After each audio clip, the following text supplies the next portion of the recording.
Hello and welcome to the Country Box Perspective podcast. My name is Nathaniel and I'm joined once again by my good friend Matt. How are you doing today?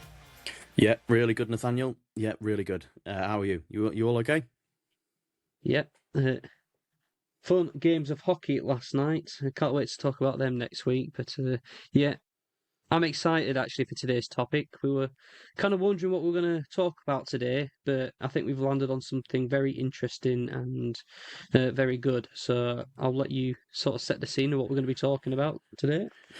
Yeah, well, like you said, we with these sort of smaller pods, there it leaves it a bit more open for us to talk about different topics, whether it be different teams, different bits and bobs. Obviously, we've spoken about like hockey coming to the UK, things like that.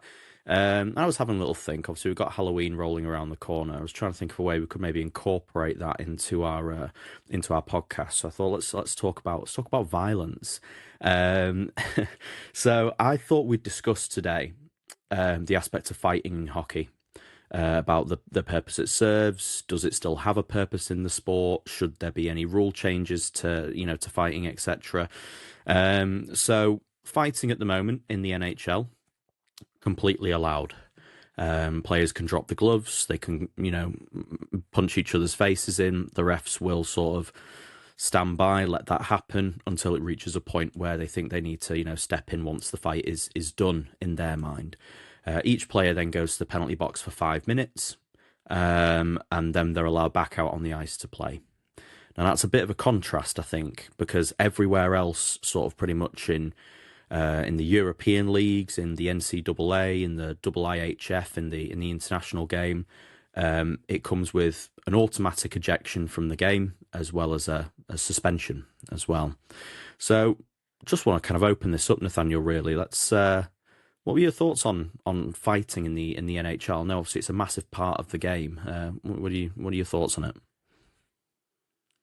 Think, well, and we're going to talk about sort of both sides of the argument and try to apply a fair sort of perspective on it. And my view might change after the end of this discussion. But one of the reasons why I like hockey is that there is fighting in it.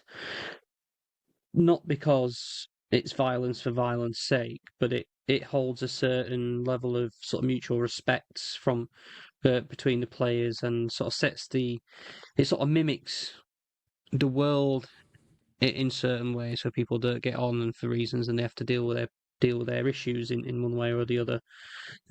So I think it does fit part of the game, but I'm also not at a loss to see what negative impacts there could come from that. But yeah, what are your thoughts on it? Like initially, Um, yeah, I mean, I don't know. I think I've maybe sort of gone back and forth over it a few times. I think sometimes I sit there and think that the aspect of it is quite ludicrous. Um, and then other times, but when you see players drop the gloves, especially when it's someone from your team and you're watching them, pummel someone on the opposition, then it's hard not to get up for it.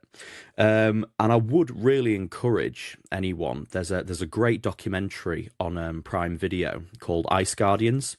I've watched it a couple of times. I think it's absolutely terrific. It's a documentary kind of about the sort of enforcers of old. So, I mean, hockey back in the day, you would have players on the team who served no other purpose than to go out there and fight other players. Obviously, the NHL's come a bit of a way since there, and you will have players who do have a tendency to drop the gloves, but they are a lot more skilled as players and can actually contribute on a night to night basis. But that documentary is really, really insightful in terms of they talk a lot with guys whose job it was just to fight night in, night out, and potentially the toll that takes on them both physically, mentally, emotionally as well. So we're going to look at both sides of the coin here and have a bit of a discussion because I think it is worth sort of looking at both sides. So we'll have a look first at the pros, about sort of the benefits of fighting and how it looks on the ice, because the players themselves, I think obviously it's well regarded up and down the league that there's a particular code, isn't there, Nathaniel, when it comes down to to fighting. yeah, you'll see it quite a lot of the time where there's been a sort of a bad hit or something like that, the benches will chirp off at each other and they'll say about it in the media pens about actions of certain players. And when it comes down to it, there's hockey is by default kind of like a violent sport. So there are going to be sort of comings together and knowing what is good and what is bad, and keeping to this sort of certain code. Like it's sort of like a sort of a pseudo agreement between the players of sort of like their own rule set, as it were. So yeah, I think there is an argument to be had for for hockey with with fighting, that it does bring about an aspect of deterrence. If you've got your star players out there, and I think it reduces a player's willingness to maybe deliver a large hit to them, or try something behind the referee's back, because otherwise they're going to have someone to answer to on the other end of it. So I think there is an aspect to fighting that does deter sort of dirty hits against players, because otherwise they're not going to want to have to sort of answer to that on the other side. So I think there is an aspect of it that is kind of about protection, and it's sort of like a really old school justification, I think, of deterrence. But I certainly can see the reasons as to why the players would think that. Sort of another aspect to fighting as well, I think, is about the sort of momentum change that it can bring about in a game. I don't know what are your thoughts. Do you think a fight can shift the tide in a match? Well, it absolutely can. It gives players who aren't a bit of sort of a morale boost, a bit of adrenaline, etc. when they need it most. It can increase motivation, but I think obviously it gets the crowd going as well. But I think for me more than anything is sort of human nature. Like with other sort of, you may have an argument with somebody over something petty that's not on the ice or not on sport, etc. And the reasonable thing to do is to talk about it and talk it through. But we're talking about a fast-paced, moving contact sport where players are running on adrenaline. And when things get heated and you get angry, generally that's when these kind of things would spark up. People have had enough, etc., and they start to fight. And you see it in all sort of different parts in culture. But I think the thing is here in sport, it's always in hockey. It is always mutual. We do penalise those who go after players who aren't interested in fighting back, essentially. So those who go across the line, start cross-checking or roughing somebody else, then they get penalised for it. That's not in the rules, and people get suspended for that. But I think it's important to remind ourselves that when we talk about this fighting, it's not one bully picking on somebody else. It's generally either the big brutes or the people actually involved themselves that end up fighting each other, and it's always sort of mutual. I think that's an important thing to highlight here. Yeah, absolutely. It's not people getting jumped, is it? It's two guys willingly dropping their gloves down and agreeing that they are gonna fight each other.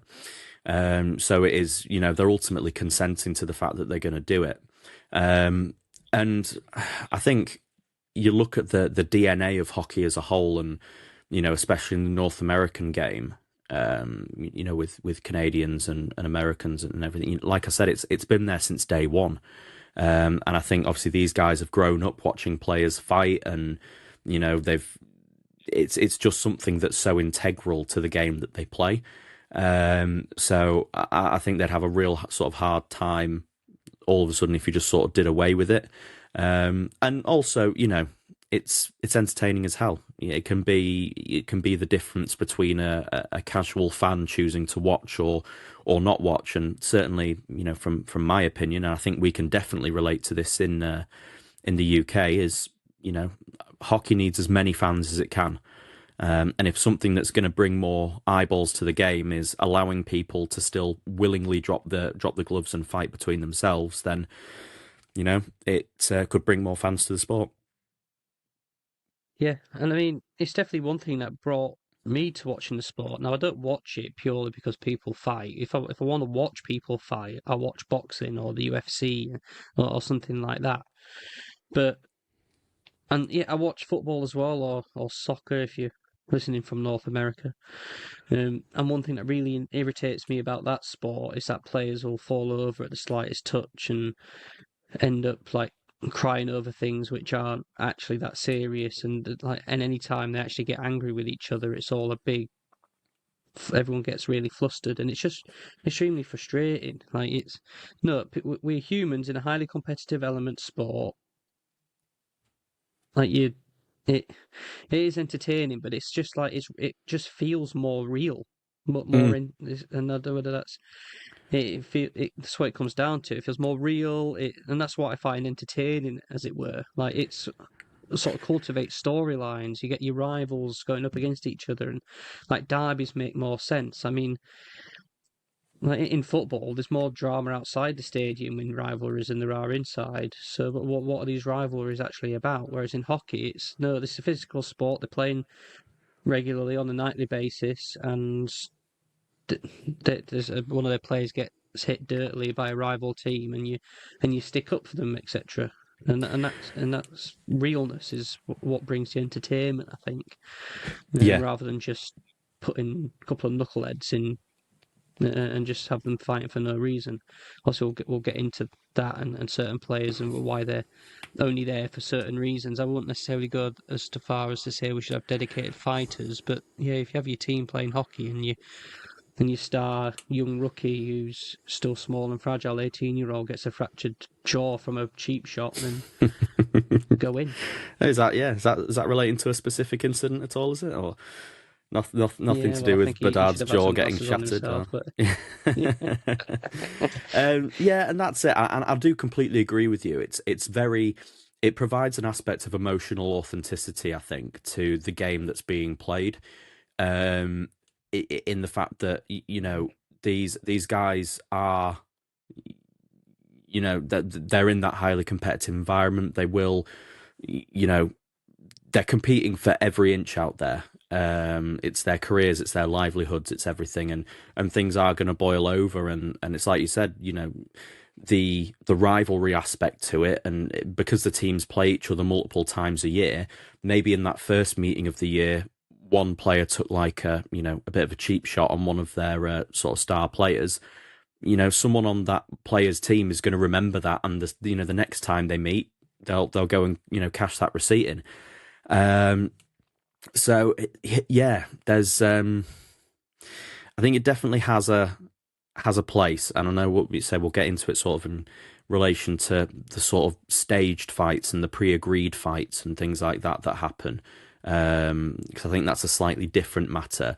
But again, just looking at the emotional aspect of it, the Four Nations face-off that happened, last year or start of this year, sorry, and the final game between the US and Canada, two nations that in a hockey sense absolutely hate each other. And the minute the first puck was dropped, the gloves were down. It was going right off the bat from there.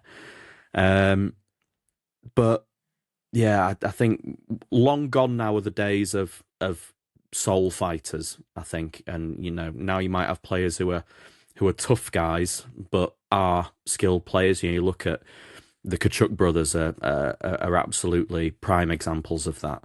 You do have guys who do have a history of, you know, dropping the gloves as well. The likes of Ryan Reeves and Corey Perry, and even younger guys like Matt Rempe. But yeah, just I just don't think we have dedicated enforcers anymore. yeah. No, you don't often see that as much, and obviously they're more sort of like the defensive players now.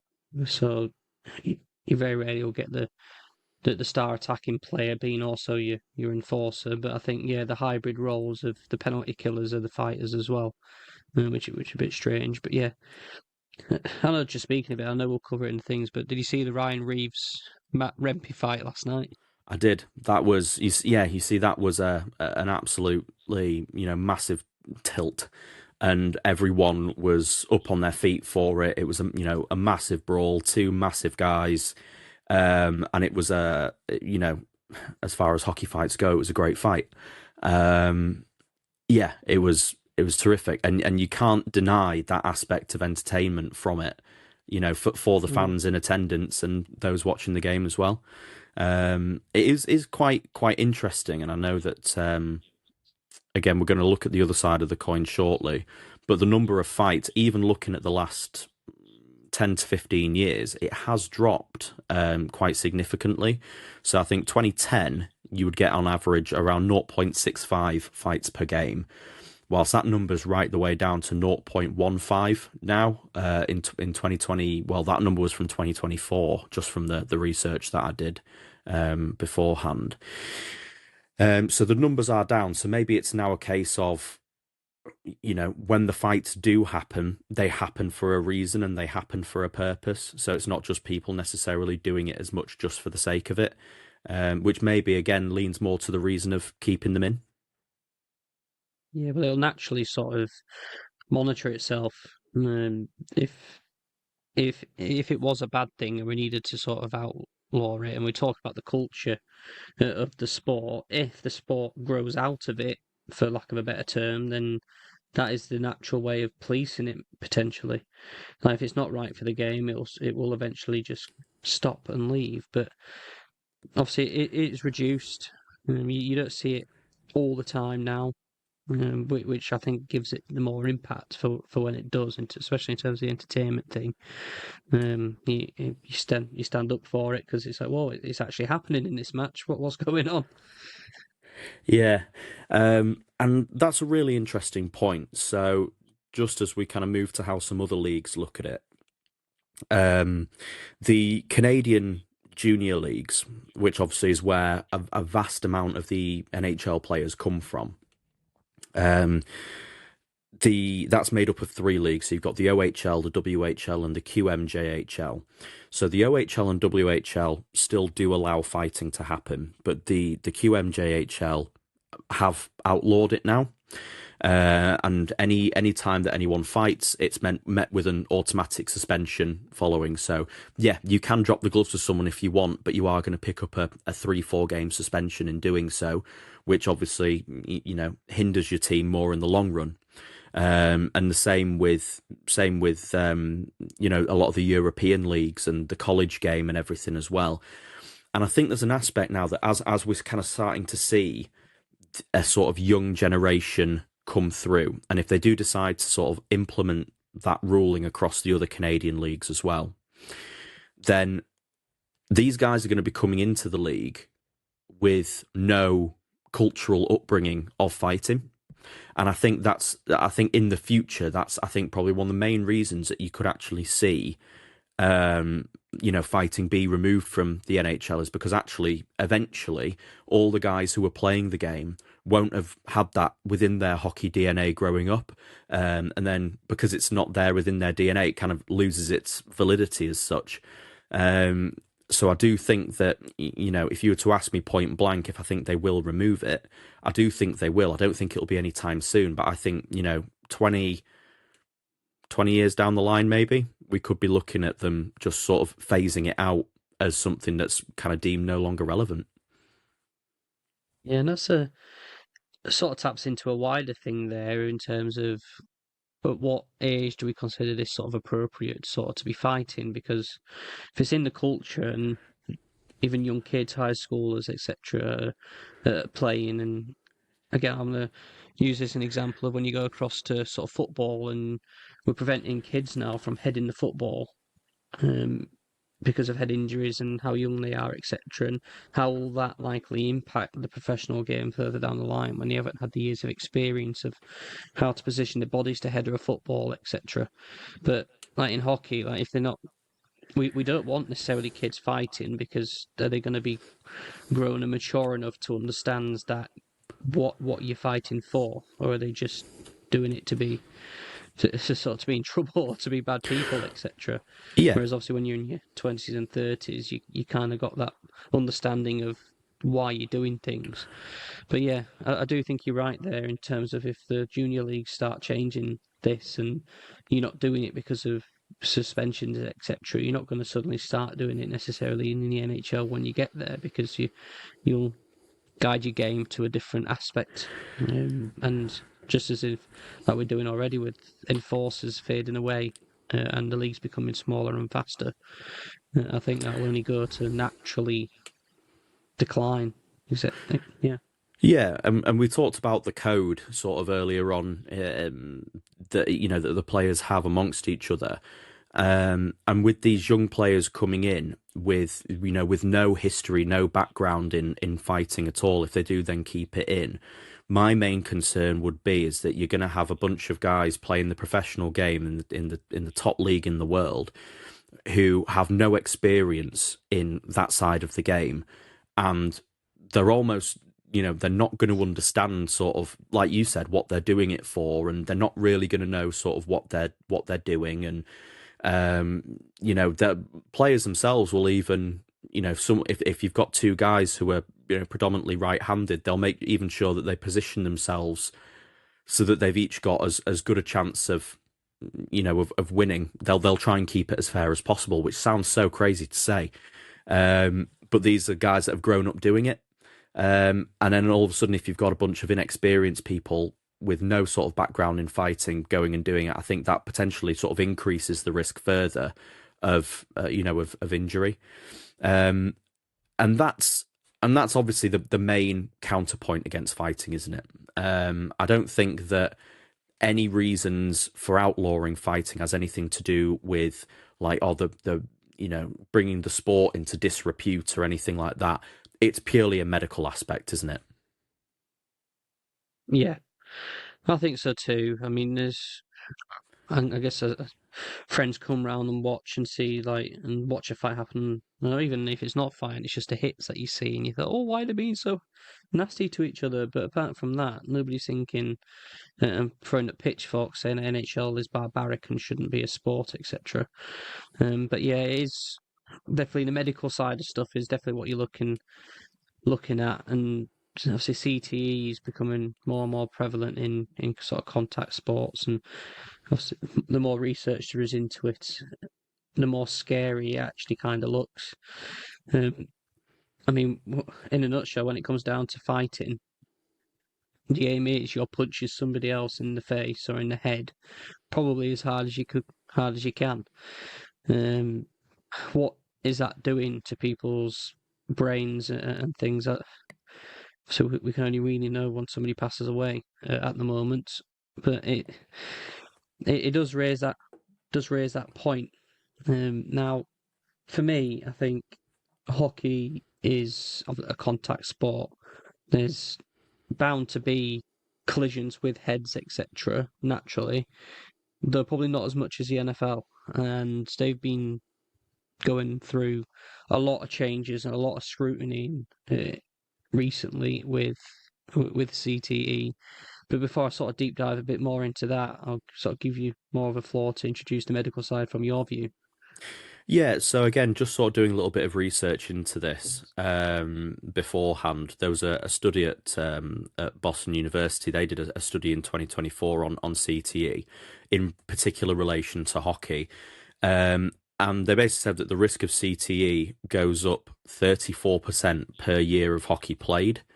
I think in the case of where players are fighting on a regular basis. And then there was also sort of another study in 2023 that, again, probably unsurprisingly, that people who played their roles as enforcers in hockey, where they were fighting night in, night out, had shorter lifespans, more brain injuries, things like CTE, things like Alzheimer's, dementia. And then there's also kind of the trickle down effect as well. And again, they touch on it quite heavily in the Ice Guardians documentary.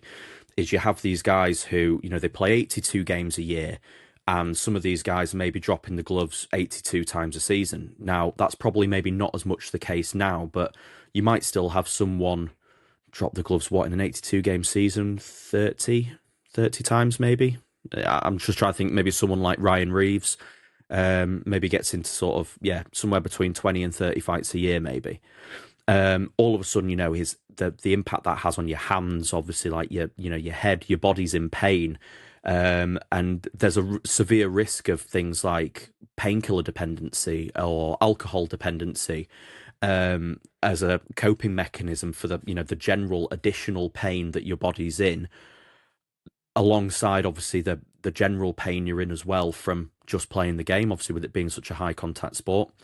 And like you said, there's always going to be contact within the game, and people are going to sort of clash heads and things, and I think that's just sort of an unavoidable that's just an unavoidable aspect to the game. That's why players wear helmets, etc. But I think they're just trying to sort of reduce the unnecessary additional trauma to the head in doing so. And yeah, there's a lot of sort of very sad cases. Certainly when you look at players from back in the 70s and 80s of players who did, they did have to go through severe sort of issues with alcohol and drug misuse because of the stress and impact that all the fighting was having on their body. Absolutely, and it's hard to look at this area and see it in black and white. Like, does fighting, well, fighting will not be the only reason why hockey players may have CTE or any other of the issues that we've discussed just now. But at what level do we expect the league or the sport to manage these issues? This isn't my like official sort of viewpoint. It's just a question for the debate, really. But if we're going to say, well, fighting is not going like may have links to CTE, so we're not going to do it anymore. At what point do we then say, well, hits are no longer like part of the game? You cannot sort of hit anybody in that stead at the minute. You got to avoid it, and it just becomes more of a sort of a dancing competition around each other to try score goals. Because in the nuts, like the game of hockey isn't of who's hit more people the most. It is who has scored the most goals. In which case, you don't necessarily need to hit anybody in order to score a goal. So therefore, are we therefore going to change the rules on hits as opposed to purely fights? And where do we draw that line? It's a very difficult conversation, really, I think. Yeah, I would completely agree. Yeah, it sort of brings around a much larger discussion into contact within the sport as a whole. Um, but no, I think certainly like hits and contact collisions, I think is something that you sort of expect is going to be an inevitable part of the game. But yeah, I think it's just like I mentioned, I think maybe just trying to remove the unnecessary physical impact and things like that, and it does also cause players some injuries that can keep them out for a period of time over the course of a season. I can remember again just sort of thinking anecdotally from a Chicago perspective. I remember their captain Nick Foligno missed about 8, 9, 10 games a couple of years back because he broke his hand or broke one of his knuckles or something on when he was involved in a fight. Which obviously you don't then want to be losing your players kind of almost, I'm air quoting when I say it, sort of unnecessarily through injuries sort of picked up, that way. But yeah, it's interesting. Obviously, I know as well, just again looking at sort of other leagues and how they do it, there isn't any fighting within the Olympics as well, which I think is going to be very interesting when next year rolls around, because I think there's going to be some players itching to drop the gloves with each other on a stage that big. But yeah, it's not a big part in the European game either. So if these leagues can thrive and still be sort of as good a product as they can be, in theory, why couldn't the NHL? Yeah, and things change, and people will always kick up a stink about how it's not the same as it used to be, etc. But times and sports change very rapidly for lots of different reasons, and it can be hard just to keep things as they are. Obviously, I teased a bit earlier about speaking about the NFL, and obviously, I think it's a bit more sort of worldwide news that comes from the NFL more than the NHL. But obviously, there are certain people who've done some certain acts that are absolutely horrible, and it's come down to the fact that they may or may not have had CTE and things like that. But they made lots and lots of steps, be it changing the kickoff rules so that players aren't running at full pelt into each other at every kickoffs, or they're changing the tackle rules where you can't sort of lead in with your head anymore. Your contact needs to be with your shoulder or your body rather than with your head. They're changing like the helmets so that they've got guardian caps on to try protect the head and everything like that. But even in the sport of NFL, you still have players like Tua Tagovailoa who'll run in after a quarterback run, and instead of diving with his feet as they're taught these days, he still goes in with his head and then gets knocked out. And I think he's had 3 or 4 concussions in the space of a few years. So it's very tricky to set that standard and then sort of remove it because things will happen. It's not quite so black and white. But I do think naturally we are still seeing that shift in the reduction of fights regardless. Yeah. Yeah, and I think, like I said, I think if we were to have this conversation in 20 years' time, and when we're all grey haired and certainly a lot older than we are now, I think we'll be looking back on an NHL that still did have fighting, because I don't think that it will be a part of the game, come that time.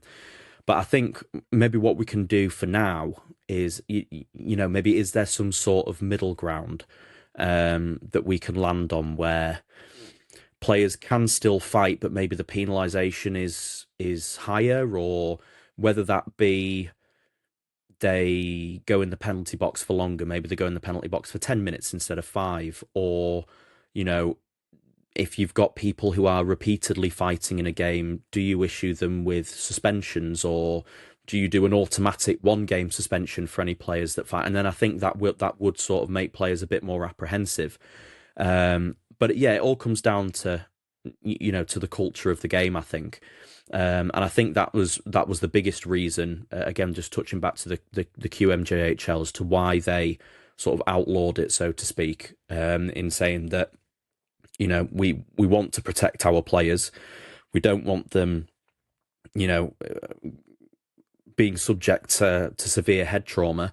So we're gonna start the cultural shift at a young level with players who are 16, 17 and try and phase it out of them that way.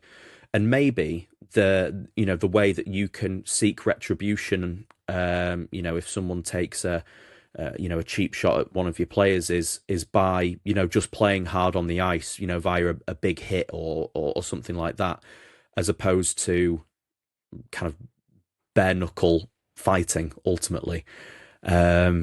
Yeah, it's such a complex discussion, and I would love to have the opportunity to speak to someone who sort of is an expert in this field, certainly around CTE, and sort of pick their brains on it. That was maybe a choice use of words there, but but yeah, like what do you think? Like, is there some sort of middle ground, do you reckon? I don't think there is with this. Because on one angle, you got the culture or the respect, and is it the right thing to do in terms of like showing kids fighting on TV? Are they more likely to replicate it and stuff like that? Well, that is more through education rather than a sporting penalty change, like making it from a 5-minute penalty to a 10-minute penalty. That becomes more like you're doing it or not doing it because of a sporting advantage. Likewise, with the medical things, if we don't want to do this anymore because it is hurting people, and for the medical side of stuff, in which case there should be no leeway on it in my mind. Either we do it so it's safe, or we don't do it, or we don't do it at all, kind of stuff. Mm. I think Yeah, the education side is more important. I think, like I say, it's a mutual decision to fight in this league, so the players will know the risks and know like what they are doing. If a player doesn't want to put themselves at that risk, then they can still play hockey. In terms of the retribution, instead of fights, you do more hard hits and stuff like that. Well, that used to say you don't get a shoulder check and it breaks your ribs and you're hurting stuff inside physically rather than like to your organs, etc. I know I'm going a bit extreme here, but Yeah, no, uh, no, I I think it's. completely agree. I think we leave it exactly. Personally, I still think we leave it exactly how it is. Now, it's not me that's putting my body at risk and on the ice, so I will stand happily corrected, and I'm not going to be so thick-headed that I'm not going to appreciate the other sides of the argument. But I just think at the moment, hockey it's already sort of reducing anyway. Um, we're not seeing the great big cases these days of it having a big impact necessarily, but it's something we should be aware of. But I wouldn't say to just outright ban it right at this second. Yeah, yeah. I think that's right. And I think as well, it just another sort of aspect that I hadn't really thought about initially that I just sort of wanted to touch on is the responsibility. So the NHL has a Department of Player Safety. So they watch every game from I think it's the NHL's headquarters in New York, and they review big hits, they review fights, contact, anything like that. And I think does the in terms of safeguarding the players, protecting them from severe injury, head injuries, brain injuries, that sort of thing, about the role that the Department of Player Safety has to play in all of this. And one of the things that I think the NHL does very well and does correctly is they have players, former players within the Department of Player Safety, but certain players within there who played the game in a very physical manner. So I know about this time last year, following his retirement, Ryan Getzlaff joined the Department of Player Safety. Now he was a terrific player, but played the game very hard, very physical. Chris Pronger is also another player who's a former player who's in the Department of Player Safety. I know Danny Carcillo's another one as well. So yeah, I didn't know if you had any thoughts on that, Nathaniel, in terms of if there's anything that the Department of Player Safety can do in terms of safeguarding the players, or whether they make recommendations on harsher punishment. Or, I mean, seemingly at the moment we have a Department of Player Safety and they see nothing wrong with it. So if they don't see anything wrong with it, should anyone else? And this is where it comes in with the people who play the game, letting them know what the risks are, having representatives to go to speak on sort of their behalf about how they want to play the game. Because these are adults at the end of the day. If they don't want to do something, they sort of won't do it. If they've got the big concerns about the risks, etc., we almost sort of overtaken their sort of consent in terms of trying to make them safer, etc. But do they think that's a problem now? At what point do we take away that their views and opinions on it? I think I think it is important to have that sort of department there to review and keep things ongoing, but they also issue sort of penalties and look at it. So it's kind of a bit of a tough one that way because I mean you see it on social media. I think it's a department of the Panthers' safety um, at the minute, so it can come into sort of bias and things like that. That some people get penalised more than others. So I just think we need to be educated and we need a clear line and guidance of boundaries of the rules to make it fair and to make it as safe as possible, but to keep it as still competitive and as close to sort of real life interactions as you can sort of get, really. Hmm. Yeah, no, I would. Yeah, again, I agree. It's a really interesting subject area. I think, and to be honest, I've got absolutely no idea where the direction of it all is going to go. It seems to be a conversation that's had every year. When the GMs meet, and when everyone else meets. I don't know if I'm not sure how it's going to look as we move down the line. But right now, it is here. I think the fact that the number of fights are reducing, I think, is good. And I think you're meeting a balance. I think, and the fact that the play is getting faster, more athletic. It's not becoming just necessarily about being big and brutish anymore. That the number of Yeah. fights will drop down significantly.